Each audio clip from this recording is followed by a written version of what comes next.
time it gets better, babe. Welcome to Happy Hour. I'm Cameron Stiehl, and we are cozy in the back room of the Doctor's Lounge in the outer mission of San Francisco. And I am so happy to have with me a good friend, Lonnie Haley. Lonnie is a drag performer. Welcome to Happy Hour. Let's talk about that. Thanks so much for having me. What do you do? I am the director of e-marketing for Union Bank. Oh, sweet. And That's a nice professional job. Yeah, it's a great professional job. Like, looking at me now, you would never be able to tell it because I look kind of scrubby. I did come straight from softball practice to have a drink with you. You are on, obviously, a softball team. Uh-huh. You coach. And I play. And you play. You do drag. And your drag name is? Mercedes Monroe. Mercedes Monroe. Yeah.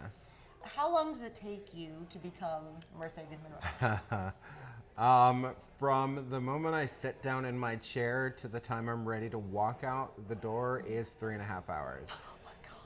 Yeah, but I have a lot of boy to cover up, like a lot of boy to cover up. The majority of the time really happens in my makeup application because women's faces are much more softer and round, and you want to create dimension, like highlight and so on and so forth. And so like my makeup base, I use 4 different colors. My powder are 4 different colors. Whenever I use contour, that's 3 different shades, and it's just all about blending, blending, blending. Like, if I am in a rush and I have to throw a face on in an hour, I can do it, and it still looks damn good, but like, I hate to cut corners. Right. Tell me about doing the pageant. How did you get involved in that, and what was it like? I was, of course, very interested in doing it, like, because not only was I a former Miss San Francisco, I was like, oh, it would be great to be like Miss California as well. Like, it's a great like trajectory. Yeah, it's like San Francisco, California, and like maybe I'll win Miss United States, and that would be great. It was then about doing a great deal of research on previous pageants. Like, I went into a total like discovery phase. I took 6 dancers with me, took a beautiful gown that I had made in China, no jokes. You had a gown specially made? In China, Wow. yeah. And it was absolutely beautiful. I just took this whole take no prisoner sort of attitude and went in very strong and confident and presented my package, not my package, but my package as far as what I was going to do, and I won. And I became the very first drag queen in the entire state of California to ever hold a national title. And now, what do you have to do for, I mean, because you have, like any pageant, once you win the title, you have to do a lot of work for the year. Travel. I'm actually flying to Boston tomorrow night. In March and April, I go to Montana, Delaware, Texas, Miami, New York. It's really cool. So there are a ton of drag competitions going on all the time, all around the United States? I'm really not sure why there's never been a person from California that has won a national title. And I'm kind of okay with that because that makes me the first. Yeah. Well, congratulations for that. Thanks so much. Who inspires you? I find my most inspiration from the new girls that are coming up in the drag scene, like, because I remember what it was like when I came up, just seeing them being hungry for it and like painting and like making all the mistakes that I made in my youth. I don't know, it's just really, really sweet for me to watch, and so that inspires me to continue to do not only what I'm doing, but also to be a mentor to newer girls as they come out. We had a brilliant new girl come to our show on Thursday night at the Lookout called Merry Go Round. Her name is Maya Galactic. She came to watch the show. I approached her and complimented her on her look and so on and so forth. And I asked, I was like, hey, have you performed yet? And she was like, no, I'm super nervous. Like, I don't know if I could ever do it. And I was like, you're booked in my show for next month. You're doing it. And she was like, she performed on Thursday, was absolutely brilliant. Yeah, she did an amazing job, and like from that she's gotten a second booking, and so being able to do that like for newer queens, like I think I find that very inspirational.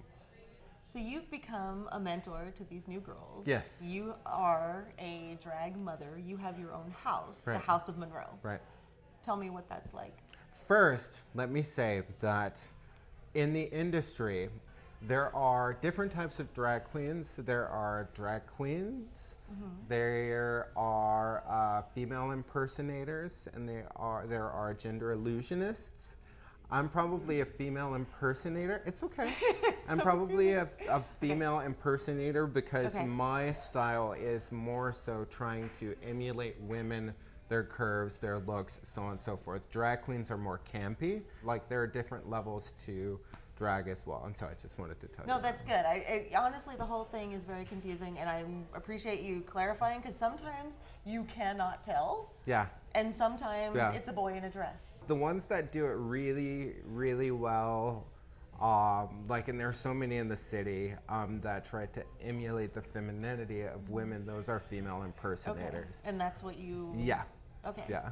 I have an amazing house. They're called La Maison de Monroe. 26 of the most brilliant drag queens, DJs, party promoters, artists, 26? photographers.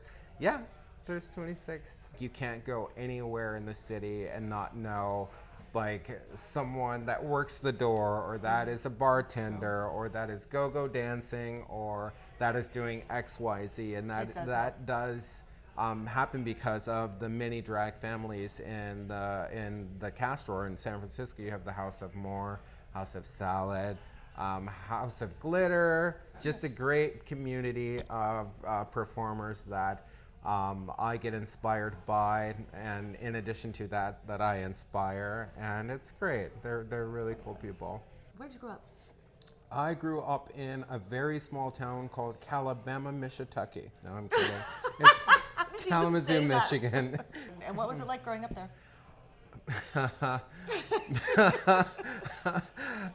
It was a great place to grow up. My entire family is actually there. I have 2 sisters and 3 brothers. All of my brothers are gay. The girls are straight, but I come from a very loving family, multi-culti family, African American and Native. In Native American culture, like having a feminine quality or anything like that is kind of celebrated. Even though growing up, my father was a sergeant in the Army, like I thought that he would have a huge issue with my coming out because I dated girls.